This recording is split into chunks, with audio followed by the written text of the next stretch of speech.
For me, I feel it was a penalty. That penalty should have been given to South Africa, and I'll explain my reasons for that. Before that Egyptian went on the ground, That went down, yeah. Mokoena have already played that ball. If that Egyptian player was on the ground already before Mokoena kicked that ball, I would have agreed with the referee. To me, it's not a penalty. Welcome back to EVO Sports. There were second rounds of game played in this AFCON, but we are going to concentrate in Group B that they played their one second game. Angola played out a 1-1 draw with Zimbabwe. Egypt defeated South Africa by 1-0. But we are going to concentrate mostly on the game between South Africa and Egypt, which we know they had a whole lot of controversies in that game. But then Egypt and South Africa game, Egypt defeated South Africa by 1-0. But there are a whole lot of controversies, penalty, appeal, and so whatnot. But then, Chimo, the Pharaohs of Egypt, defeated the Bafana of South Africa by 1-0. What is your take about that game? Yeah, right from time, the Pharaohs of Egypt, they are never good people, even right from the Bible. So, Pharaoh, let my people go. Yeah, they're always dangerous people, you know. When they are leading you, they hold on to it so well. That was why the Bible said, Pharaoh, let my people go. So, it was a very good game. And firstly, the game, this South Africa versus Egypt game, if nothing good comes out of this game, one positive thing Africa should hold on to in this game was that this game, Africa need to be proud of this match, firstly. You know why I said Africa need to be proud of this Bafana game versus Egypt? Egypt, yeah. Firstly, the formation, they started, this is a game that has to do with Africa versus Africa. What I mean by Africa versus Africa is that the Egyptians, they started with 7 home-based players. Okay. 7 home-based players. The South Africans started with 8 home-based players. Now, South Africans had about 4 players from Pirates, 4 players from Sundowns, then the 3 other players were foreign-based. Now, the Egyptians had 7 players, 6 from Al Ahly, 1 from Pyramids. So that means it was more or less of like they were playing.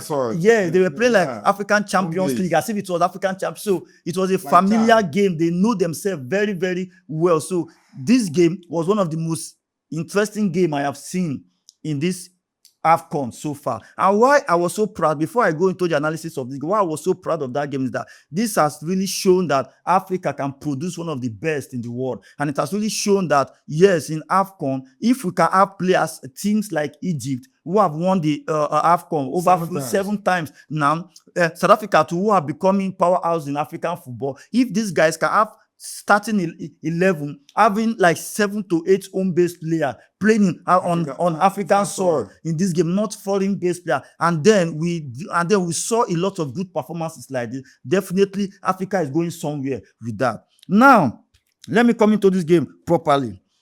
The Bafana team, they started with their normal formation, but the only changes that was made in that team was that they brought in Mbata. They have to bench Mbule because they do play their normal 4-2-3-1 formation. Normal, but Mbata, the last match, Mbule had to play between Moremi and Oswin Apolis. Yeah, so Nkota was brought in. Didn't play.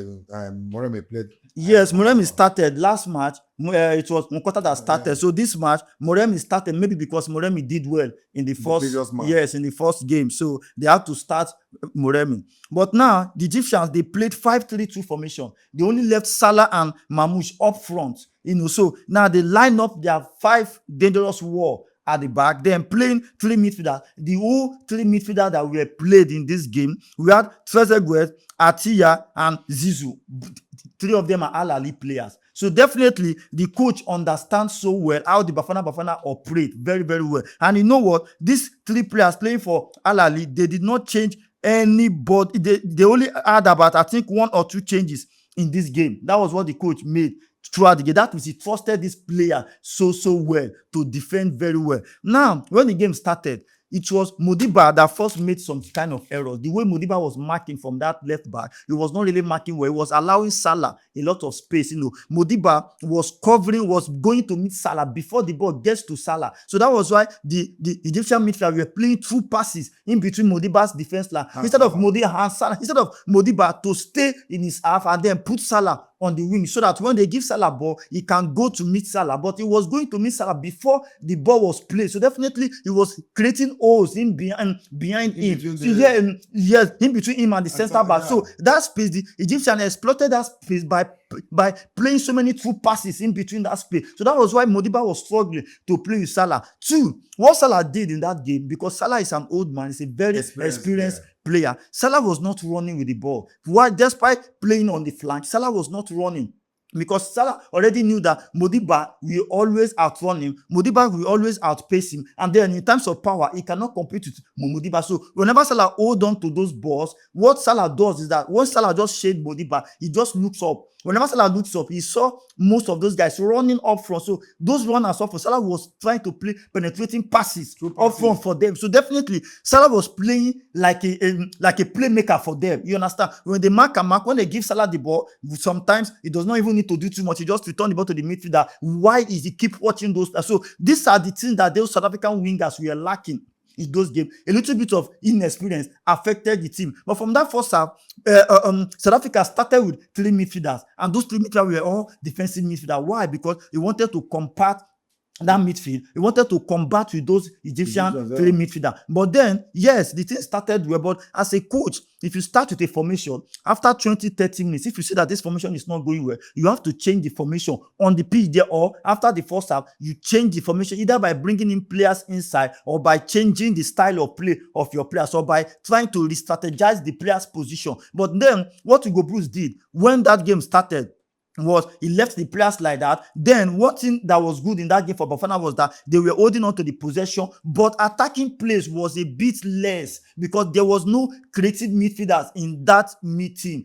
Players like when I begin to watch that match, I began to miss players like Themba Zwane, because if Themba Zwane was fit enough to come to this AFCON, maybe Themba Zwane would have been the player to be orchestrating those passes. But Mokoena played as a DM. He was lying deep. Mokoena was doing a lot of jobs in that midfield because every runners ahead of behind Mudau, it was Mokoena that was going to cover intercepting those balls, going to cover those balls. So Mokoena was not really having enough time to begin to hold on to the ball and begin to create chances. That was why Mbukazi was playing through passes from defense line, because Mbukazi, whenever he holds on to the ball, anytime he looks up, if you see those runners, he began to throw those passes. So Mbukazi, first of all, is one of the big revelations of South Africa in this AFCON proper, because that guy have the tendency to become one of the best center backs in Europe, in Africa, if that guy continue to build on his potential. Now, coming to Mudau from that right back, before that penalty call, Mudau was excellent in his tackling. He was superb. He was keeping his marker, Mamouche, outside. He was not going to meet the marker before the ball gets to him online, just like the way Modiba was doing. He was creating space, making the players of Egypt to know that give this man this ball, let me go and mark him. So he was not creating space in between, because Mamouche was hoping that Mudau will be coming close so that they will play the ball behind Mudau so that he can run through that space, because that is how Man City usually play. But Mudau did not give Mamouche that space to play to receive such kind of passes. Mudau was keeping Mamouche on the line. So definitely, when he was keeping it on the line, they have no option than to pass the ball to his feet. So when they give him the ball to his feet, Mudau was not going close to man. By so doing that, Mokoena was following the other second runner of the Egyptian player. So definitely, Mudau was very, very excellent in terms of marking. But the only mistake Mudau did was that penalty. When you are playing inside your 18-yard box, this is not a PSL. This is AFCON. You don't give out penalties like you that. Don't give out. I complained about Mudau in the first match. I complained about that yellow card he got. When I illustrated with the board, I said, Mudau, you can't be tackling like this, coming from behind, careless yellow card. And then he was like, okay, he's a defender, you can get. No, as a defender, you have to be very, very experienced, because in this tournament like this, if you get to yellow card, you might be missing the next match. And if you are missing the next match, your sport is at stake. The team, you are then jeopardizing the opportunity of the team, because if you are one of the key players of that team and you get unnecessary yellow card that made you to sit out of any game, definitely your team might lose because of you. But now, Mudau, inside inside the 18-yard ball, you have already won this ball already. You were ahead of Salah. Why throwing your hand? And then Muda is a tall player. Being a tall player, if you raise your hand like this, according to FIFA rules, if you raise your hand like this, if your hand passes the shoulder of your opponent, definitely it is going to be deemed as a foul. I mean, whether the man is short or so, and Salah does not have height like you. So definitely, if you raise your hand like this, your hand will go straight to his face. So going straight to his face, that was why the VAR have to call back the referee to come and check. On the norms, if that thing had happened outside the 18-yard box, maybe the referee would have even overlooked it because that was just a careless foul. But then again, if you are playing a football like this against an experienced Salah and experienced Mamouche, the Egyptians, this North African, they are very tricky. Anytime you are playing against them, you must be at your best 90 minutes of the game before the referee sound the whistle. Even if it's 90 minutes and the referee have not sounded the whistle, you must always be at your toes because this North American, this North African, they can come to you from any dimension. There was no way Salah or Egypt would have scored South Africa in that game if not for that penalty. Because I predicted that game to be a full-time draw in that game. But then again, that penalty was a real penalty because Mudau would have just continued running in that 18 without raising his hands like that. Then before you know, even if Salah was ahead of you, you could have easily pushed Salah out of the 18-yard ball, chase him out there, and you force Salah to pass the ball instead of just trying to make Salah feel like you are strong. So then, now coming to that defense line, Ngezano did not really compliment Mbukazi. Ngezano too was too aggressive. He made a careless tackle that the referee overlooked without giving him a card. Then he left so much work to do for Mbukazi. Mbukazi was going to cover Modiba so well, but Ngezano was just left sometimes. His positioning in that defense line was not really okay. Then you come to the attack. Apolis was trying to dazzle, but the run, there were no diagonal runs up front for them. But in all, they did well. South Africa did well in that game, to be honest, but I feel like Hugo Bruce let them down a bit. Why did I say so? When that man got that red card in the second half, the Egyptian coach made a very good change at that time. Then Hugo Bruce bringing in Mbule as well to come and replace Mbata. I feel like the difference was not that much. I feel like you should have brought in maybe another attacker, knowing where that you were losing already before that red card. So now you need to equalize that goal. So even if you have brought in Mbule, after 10-15 minutes, you saw that this thing is not really working now. I was expecting Makopa to come in earlier before that time. I was expecting to come and double up that striking position with Foster so that there could be more attackers inside that 18-yard ball, because the Egyptians were sitting back. So we're knowing where that this one goal, they need to defend. And that is how they have been playing. Even when you watch Al Ahly football, that is how these Egyptians have been playing. So definitely, I was expecting Makopa to come in where, or you bring in maybe Campbell or any other young player that can come and commit this Egyptian, throwing in more firepower inside that 18-yard. But no, he did not do that. He was still trying to trust those players, hoping that, okay, there was going to be a magic. Then you come to Foster. Foster, for me, have not really come to the party in this AFCON tournament. Because scored a goal in the first. Yes, scoring a goal in the first game, yes, because the coach trusted him to leave him up to that moment. In this second game again, as a striker, the way Foster used to play, I feel like either he's not fit or mentally he's not okay in this AFCON yet. For now, he might prove himself later on. But for now, I've not really seen the best of Foster, because I feel that throughout the game, I was expecting Foster as a striker to be holding on to the ball, creating chances for the wingers, at least battling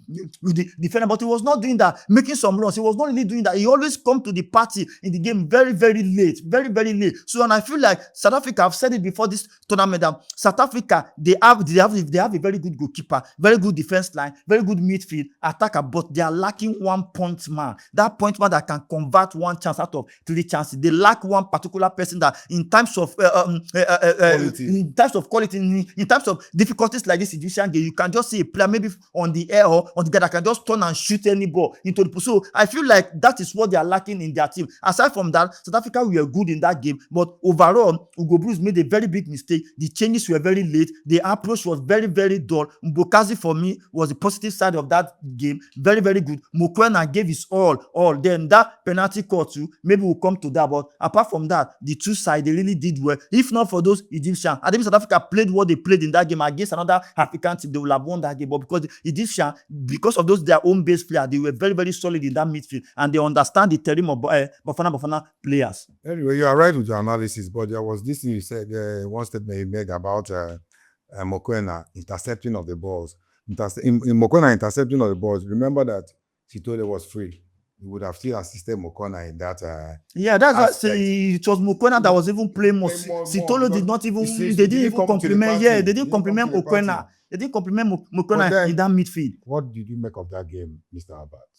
It's a nice one, though. The 45,000 capacity stadium, the Stade Adra Stadium in Agadir in the city of Morocco was a buzz. It was an electrifying crowd coming to watch two African super powerhouse, you understand, against themselves. And going to that game, don't forget Egypt are the most crowned champions in the history of AFCON. Yes, 7-time champion.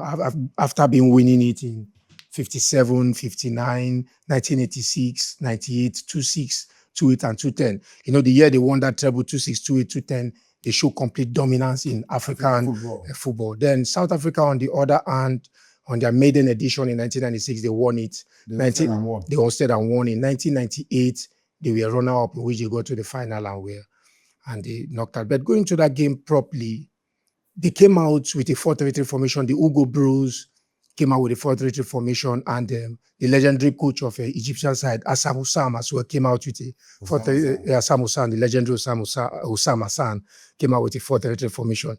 But I noticed that in the first 25, 28 minutes watching that game, the Egyptian held the South African sway on the midfield, the Fati, the Trezeguet, and all of them at the middle of the park. They held the ball, they were possessing the ball and all of that. But from the 30th minute of the game, the South Africa as well gathered momentum.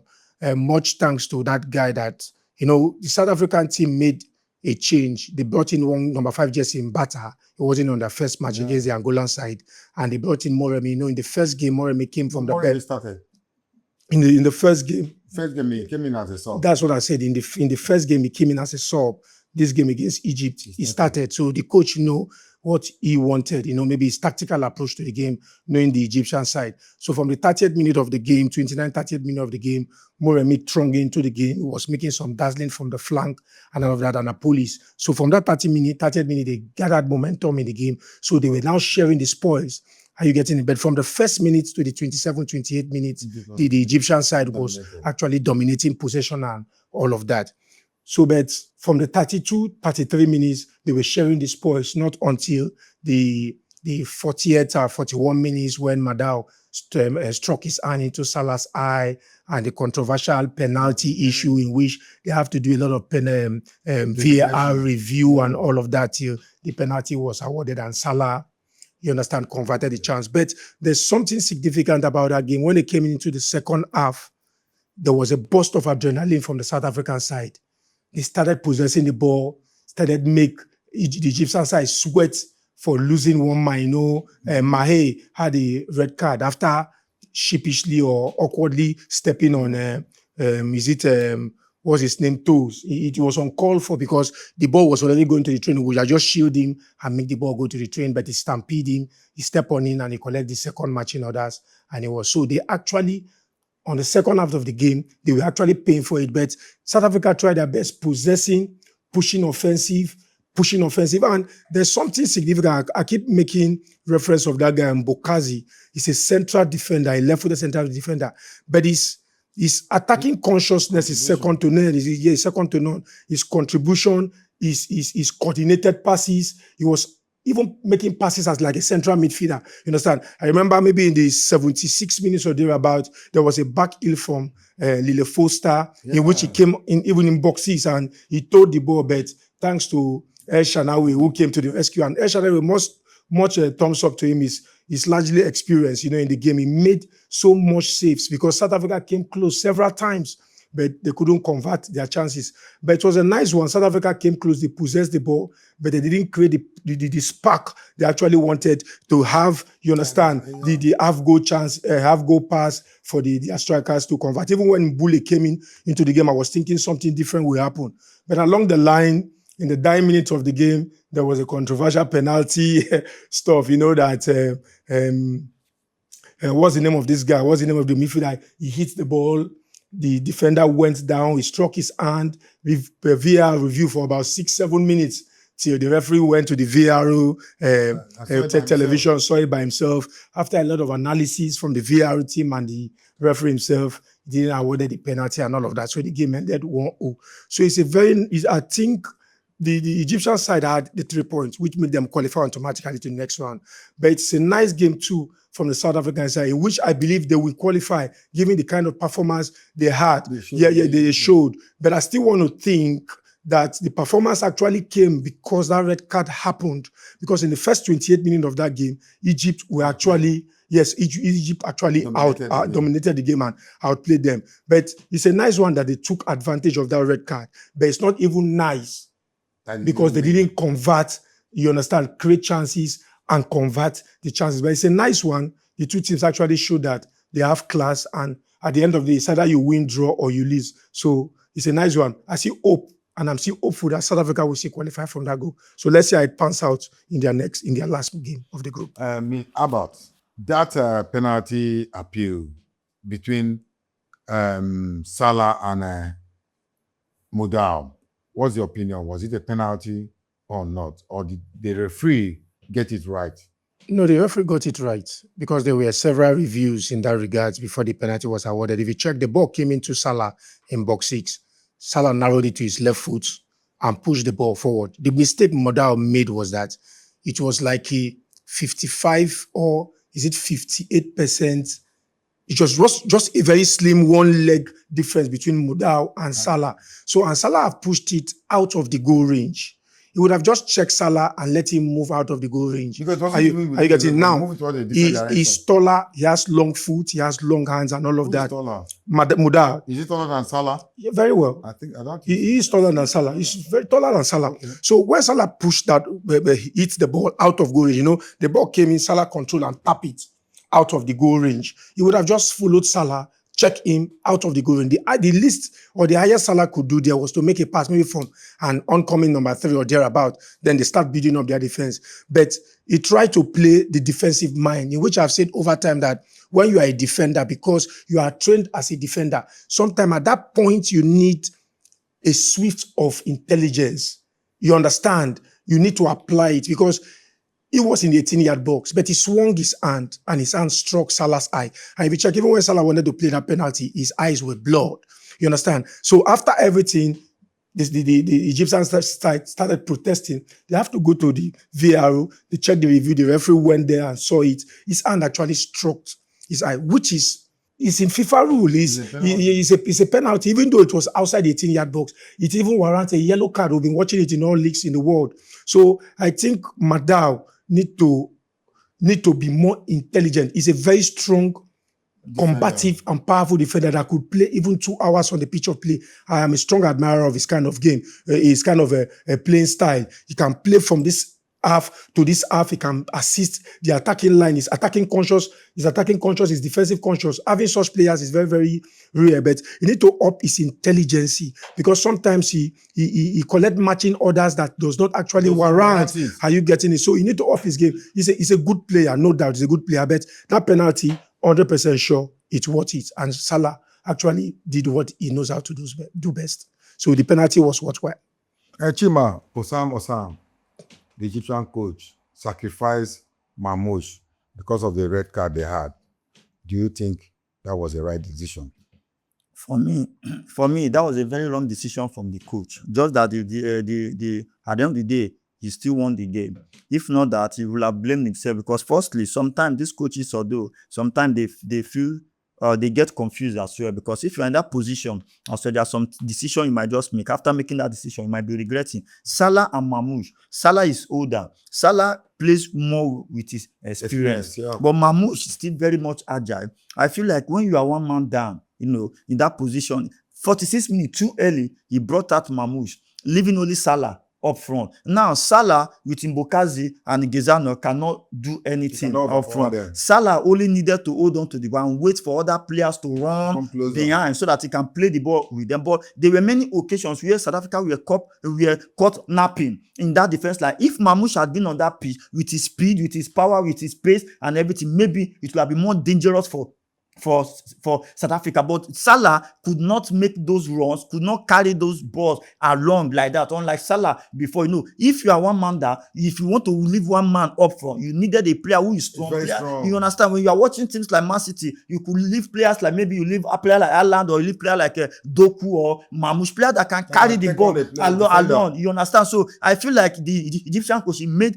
a very big mistake, but just that South Africa did not capitalize on it. You understand? If you watch, so many times they play counter attack to Salah controls the ball and loses the ball. Even if Salah is ahead of Mbokazi, because Mbokazi is still young, strong, agile, fast and pacey, he will just meet up with Salah. So if it was Mamouche, maybe Mamouche would have gone ahead more and more before Mbokazi would have even gotten to him. So that is that. But in terms of South Africa, I think Modiba let them down. Somehow, to be honest with you, Modiba let South Africa down, because from that Modiba's position, there were a lot of balls that was played to that position. From that left fullback, I was thinking that if Modiba had been a bit clever, they would have gotten goals from that, because I feel like all the balls Modiba was crossing into the 18-yard ball, what they were useless. He was not really aiming Foster or aiming somebody in that 18-yard ball. Or there was a time he's supposed to have shot direct to the post. He did not shoot. A time where he prefers to pass. When he's supposed to pass, he was shooting the ball anyhow. So Modiba led them down. Muda was far better in attacking position than Modiba. Modiba was a bit lost in that game. It was as if maybe he was tired, or he just lost concentration in that game. But for Mbokazi, honestly, every tackle Mbokazi went for, in the forest, on air, inside the water, in the bush, and in fact on the land, on the sea, Mbokazi won every battle.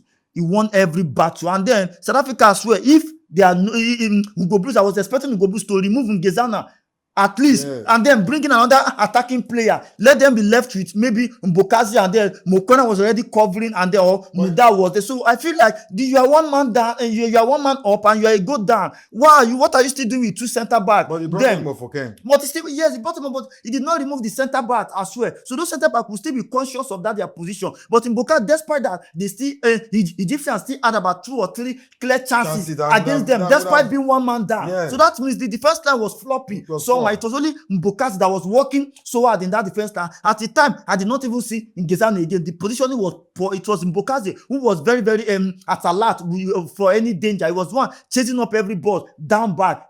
So I think they need to wake up. But it was a good game, like I said. South Africa, they played so well. I won't lie to you, played so well, but just that the opponent they played against was the difference. Albert, Hugo Bruce, the old war horse that we know him to be, did he make the right decision when Mamouche was removed or substituted because of the red card? Hugo Bruce, you see, there's something about coaching, and that's why I see some coaches, if they don't have a job anymore, they go back to coaching school.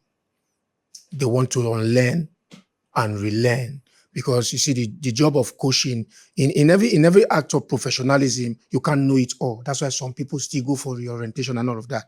So you can always blame any coach for a mistake. Some coach may actually make a substitute that the fans may see as a wrong substitute. But at the end of the day, he went ahead to win the match. Then you heap praise on him. Are you getting it? I think Hugo Bruce knows the player even more than us here, who can only analyze from what the players have actually given to us on the pitch. Are you getting it? So he has been with the players, he has played with them, he has improvised them, and he knows who to, field at every point in time. We are humans. We have our bends. Are you getting it? We have our flaws. So no matter how professional you are subject to make mistakes at some certain time. Are you getting it? So he put in the players he felt could give him the required result at the right time. Don't forget, Mbule was on the starting list on the first game, in their first match, but on this match, he put him on the bench. Moremi came in. Some of the matches he has been playing from the qualifying stages, the World Cup qualifying stages, sometimes the Moremi most times come from the bench, but whenever the guy comes in as a substitute, he puts on a sterling performance. So maybe he felt this guy should be a starter against Egypt. Maybe he can provide a spark that will give me an early goal. So that is one of those things about coaching. You have to improvise. You have to see, even on the training ground, sometimes you make your team list most time, apart from the main starters, which may not be more than people that have cemented their jersey on it happens in many nations. Maybe there are 6 or 7 of them that you cannot strip them off their jerseys. Maybe the rest 3 jerseys can be improvised. You can just see a player that's always on the bench. You just see the coach just say, okay, let me start this guy today and let me see what he holds. I don't think he has made any mistake because he knows the players more than us. He sees them on the training. They have been performing well for him. For the fact that they lost against Egypt, they don't mean they perform badly. Are you getting it? So it's football. It's either you win, you lose, or you draw. But football, even though when you win a game, subject to critic. Because I remember back then, even though we win a game, Shego goes that time, Amadou Shaibu, we still put us in the classroom and make us understand our fault. Are you getting it? So that is football. That even though we win this game for 3-0, there were flaws. If the opponent have taken advantage of these flaws from this, they would have equalized and all of that. So it's a nice one. The coach knows the players better than us. So he has fielded the players he want to field. And at the end of the day, they lost, subject to improvement on the next game, subject to improvement when they get to the knockout stage. So I don't think he has made anything, as he has not made any fault in the course of the game. Chima, do you have any other thing to say in regards to this South Africa-Egyptian game before we dive into the controversial penalty appeal that was supposed to be between Egypt and South Africa? Yeah, like I said, my only joy is that seeing the home-based players, playing this kind of football, being given chance in the national team. So one thing I have to say is that if the South African foreign-based player, because they only started 3 foreign-based players in the team, if they are not ready to play, because 3 of them have not really seen their positive impact in the team. Which are the Ngezana that plays in Romania, then Sutele that plays in, I think, Portugal, then Foster off front. If the 3 of them are not really coming to the park, because these are some of the challenges we have been facing in Super Eagles as well too. They can as well bring them for more hungrier player or more players that are more hungry to play, to perform. You understand? Because I see that most of the players giving their all on the pitch are these home-based Pirates and Sundowns players. So if the foreign-based players are not really being positive on the pitch, they should bench them and bring in other players to perform. So, but then, like I said, the game was fantastic. The Egyptian league is the best league in Africa, followed by the PSL and the Moroccan league. So definitely, it was a very good game for both of them. So I was very happy the way I saw that game. So Bafana played there too as well, just that they played against a very good side as well. So that was what just happened. Albert, I'm going to ask you still the same question that I asked Chima. No, nothing much to say. I think we've wrapped it up. We've said all. It's just that, in a tournament, you have to improve each game. Getting it? Most times, so you check a lot of tournaments, you see the best loser going ahead to win the ultimate crown. It happened just the immediate past Nations Cup with the Cote d'Ivoire, the Ivorian side that came in as the best loser. So every tournament is subject to improvement, every game. And you see the formation, the players, the tactics. See, most times, if you check a lot of tournaments, after the first game, the coaches, sometimes they make a radical change. 11 players that started the game, they may just change in 3 players. You understand? Perhaps those players on the training pitch, they have upped their game. So you feel, okay, let me just try this player and see what will happen. Are you getting it? Most times, these coaches you see, they do a trial and error thing. You understand? They do a trial and error. And sometimes before they do this, their trial and error thing, they have to big up their hearts because they will know that they are going to come under strong criticism if the players do not win or if the players underperform. You get it? So it's just a throw of a cosmic dice. That's how the coaches do it sometimes. Let me just try this player and see if he's going to meet up the you understand, the demand of what I want and the demand of what the crowd wants. Are you getting? So it's a nice one. It's a nice one, subject to improvement as the game goes by. Anyway, we are going to dive into that controversial penalty appeal. But FIFA rule stipulates that falls on the ball hits their supporting arm, which is between the body and the ground, unless the ball goes directly into the opponent's goal, or the player scores immediately afterward, in which case a direct free kick is awarded to the other team. That's the FIFA's law, what the FIFA rule stipulates. But then, I'm starting with Chuma. That controversial penalty appeal, was it right? Was it the right decision that the referee made? Even when VAR called him up to watch it by himself, and was it the right appeal that he made? Decision, I mean. Firstly, I have a challenge with the referees because for me, I feel like if there's a law about this game, the law should be constant and consistent. And because we are humans, you understand? I can agree with some mistakes, but agreeing with that mistake does not mean it shouldn't be so. Because my own is, for me, I feel it was a penalty. that penalty should have been given to South Africa. And I'll explain my reasons for that. I can still understand if the FIFA law, if they interpret it to the extent that I understand that's okay, fine, it shouldn't be a penalty. But if that same scenario happened in another match, I hope that the referee will not give it as a penalty as well. Because if these rules are constant, that if it continues to happen anytime this thing happens and you still bring out the same judgment, I don't have a problem with it. But if we see something like this and you did not give it out, then in another game, another referee or another VAR calls for a penalty, that means there's going to be a lot of controversy. But this game of football is a game of controversies. You understand? So things like this will definitely happen. Now, not because it's South Africa, so this can also happen to Super Eagles. It can happen to anybody, any other team. Now, firstly, why I feel like this should have been given to South Africa was that, first of all, if you see the South African penalty that was awarded, the ball was not with Salah. You understand me? The ball was not with Salah. In that case, the hand goes up, VAR calls back, they went, they check. Another referee would have still overlooked it and said, no, the ball was in play there, and he said, no, there is no penalty. Yeah, no, I know. I'm going somewhere. Now, let's come to this penalty properly. Before that the Egyptian went on the ground, That went down, yeah. Mokoena have already played that ball. Now, as a defender, a rugged defender inside your 18-yard box, if you are going to mark any ball, you should put your hand on your back. Whether you want to slide, whether you want to jump, whether you want to do anything, you should put your hand in the back. I've seen defenders in Europe, in EPL, sliding with their hands in the back. I've seen them going like this, maybe turning their back to any shot or trying to stand their ground. If you want to defend inside your 18-yard ball, you must be very cautious. So if that Egyptian player was on the ground already before Mokoena kicked that ball, I would have agreed with the referee. But I'm not saying from their interpretation, it's not the, if they interpret well, I understand. But for me, I'm saying from my own perspective, yes, my own opinion, from my own perspective, I feel like when the guy saw Mokoena wanting to kick that ball, you were coming to defend the ball, that you were seeing this ball, and you were coming to kick. You did not put your hand in your back. You were not sliding with all your body, with your hand going on the ground. And before before your hand touched the ground, the ball have already been kicked already. Now the ball touched your hand. Now the referee now interpreted that the hand was on the ground. Because if you want to fall, you will not fall.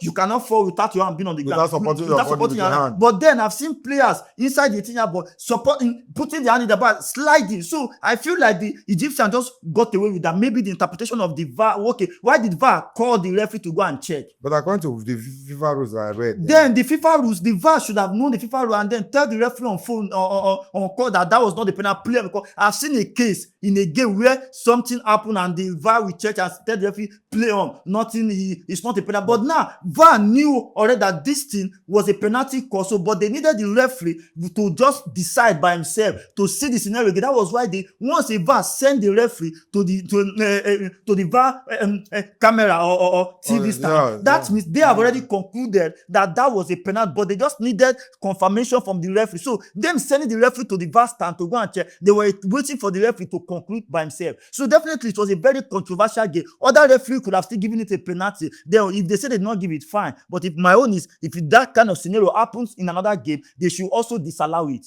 Anyway, that's your opinion, Chima. Albert, that controversial penalty appeal, was it a penalty or not? To your MK? Yes, to my own opinion, put point blank, yes. You know, see, we are humans. And whatever the subject may be in this game of football, we are emotional. And you know, our emotions have been being flexible to different way. The way we feel, it should work to us. And I'm somebody that actually play by the rules, you understand, especially as a barrack boy. I play by the rules or certain laid down principles, you understand.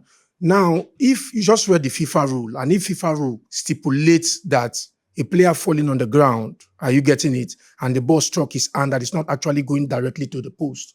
It's not a penalty. I think we'll stand on that. But the only thing is, the rule should be consistent, reliable, and not limited to one team. Are you getting it? So what we are saying here, what we are appealing here is that the rule should be consistent. There shouldn't be any way that the rule favors one country and do not favor another country. But for the fact that the rule has already been, you understand? Because no matter if you set a rule today different from other rules, one or two countries, one or two persons Would must be a scapegoat. Yeah, scapegoat. It must happen to somebody. You understand? So we are saying this incident now for the in the South African team. Thank God, it's not even a match that actually knocked them out of the tournament. Are you getting it? Now we will check it well as humans. One of the things FIFA said that it's not going directly to the post. Because Mokoena hit the ball with his outside foot, and the ball was spinning outside the 18-yard. Because I actually was with some people yesterday. They were now looking at the 18-yard box where the ball was actually traveling to, and the defender eye was coming. Sometimes we said defenders should put their hands on their back, but don't forget that ball. That ball was not actually a flying ball. That ball was on the ground. And you see, sometimes when some defenders who watch in the Premiership, Italian leagues, and all leagues throughout the world, they want to come and intercept a ball, they go lying down so that the team can struck their body and go back. Are you getting it? So I believe that was what the defender was trying to do. So when the ball, Mokoena struck the ball, you understand, hits the ball, and the ball, you understand, which is outside foot, and the ball was moving westward, or so to speak. So the defender came, he struck his hand.